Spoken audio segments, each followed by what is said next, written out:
Goethe's colour theory, which was quite new, was that he was looking at the sort of physiological effects of colour, how they affected your mood, how colour was perceived from the individual rather than the way that every eye sees colour. So he was challenging Newton, he was challenging theories that had gone before and really looking at colour through a different perspective.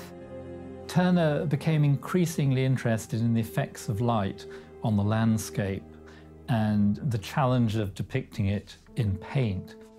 And interestingly enough, he titled some of his paintings after expressions that Goethe used. The two paintings that were stolen from the Goethe exhibition in Frankfurt had been on loan from the Tate Gallery, London. They're very important because they were part of the Turner bequest. So they're part of those paintings that Turner himself decided should be donated by him to the nation. So they were of the highest importance within Turner's work. They were actually on loan to the gallery from the Tate, and the thieves broke in and they found themselves almost entrapped in the museum and ended up clambering over the guards essentially and getting out.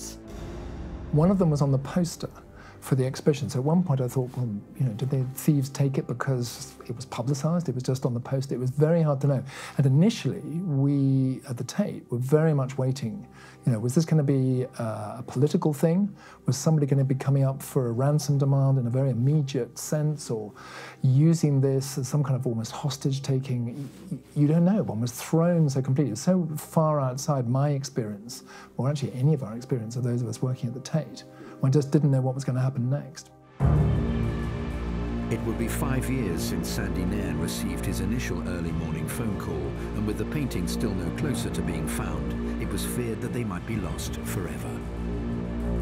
I think in the first 5 years, it's fair to say that there certainly wasn't a day that went by without thinking about the Turner paintings, but I wasn't dealing with it all the time because there was nothing to deal with, and it was really only after 5 years that an opportunity came about. There was a lot of false leads, a lot of stuff came through. German lawyers would ring up saying, oh, I think I've got somebody who might know something.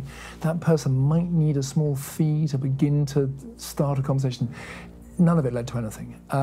But of course you kept hoping.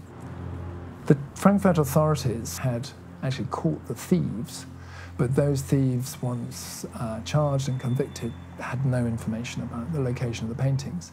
And then once the authorities knew that the paintings had seemed to have been handed on to others, they allowed us to work. They gave a kind of special status to a particular German lawyer, Herr Liebrux, and it was through him that there was just the possibility of, if a fee for information leading to recovery could be paid, then there was the possibility that the paintings might come back.